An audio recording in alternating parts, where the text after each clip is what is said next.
لا قەزای سۆران ڕێکخراوی ڕۆشنبیری هاتوچۆ بە هەمانگی لەگەڵ بەڕێبەراتی ئەوقاف ئۆرکشۆپێک لە ژێرناونیشانی قوربانیانی هاتوچۆ بە جەنگێکی بەردەوام دادەنرێت ئەنجام دەدات. بۆ زانیاری زیاتر لەسەر وەرکشۆپەکە و ئامانجەکانی ڕاستەوخۆ ئازاد و مەراوایی پێامنەری پێم لەگەڵمان دەبێت ئازاد سڵاوت لێبێت و ئەم کاتت باش ئامانج لەم وەرکشۆپە چییە و مەبەستە سەرەکیەکانی چین؟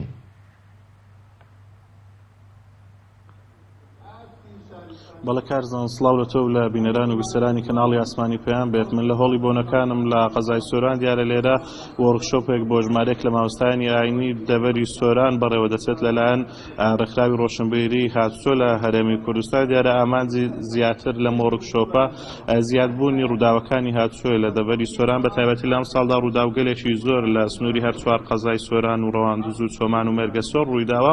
ئەوانی شووە کە هەستکردن بەو بەرپرساریەتە بۆ کەمکردنەوەی ڕووداوەکانی هاتوچۆ و زیاترکردنی وشیاری لە نێوان هاوڵاتیان ئەمڕۆ وەرکشۆپێکیان بۆ مامۆستایانی ئاینی سازکردووە بە حکومەوەی مامۆستایانی ئاینی هەفتانە لەگەڵ هاوڵاتیاندان بۆی لە ڕوانگەی شەرعەوە زیاتر تیژەک بخرێتە سەر ئەو بوارەوە هاوڵاتیان زیاتر لەو بارە وشیار بکرێن. و من بۆ زانیاری زیاتر و ئامانجی ئەم وەرکشۆپانەی ڕێکخراوی ڕۆشنبیری هاتوچۆ سمەلای بەڕێز کاکتە هەمادی بەڕێوەبەری ڕێکخراوی ڕۆشنبیری هاتوچۆ لە هەرێمی کوردستان کاکتە ئەگەر بیتەوێرە سڵاوت لێبێت نامانستان لەم وەرکشۆپە چییە؟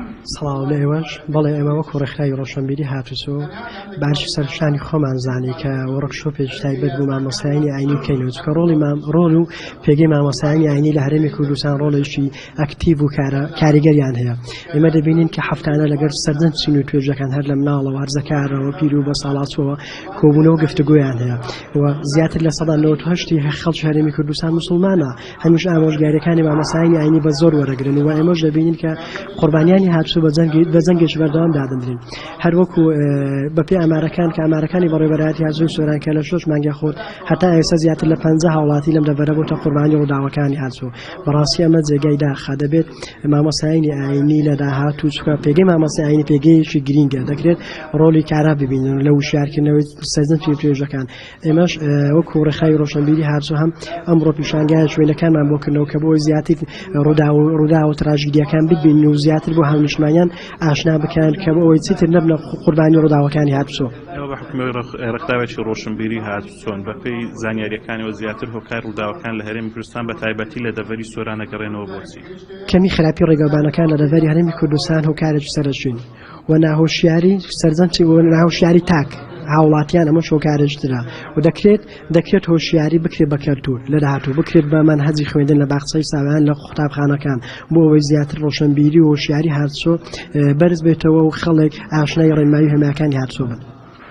زۆر سپاس بە بەڕێز کاکتە هەمادی بەڕێوەبەری ڕێکخراوی ڕۆشنبیری هاتوچۆ لە قەزای سۆران کەوا لەگەڵمان بڵێ کارزان ئەگەڕێمەوە لای تۆ دیارە. سپاس بۆ زانیاریەکانی تۆ ئازاد ئۆمەراوایی لە سۆرانەوە. سپاس بۆ زانیاریەکانت.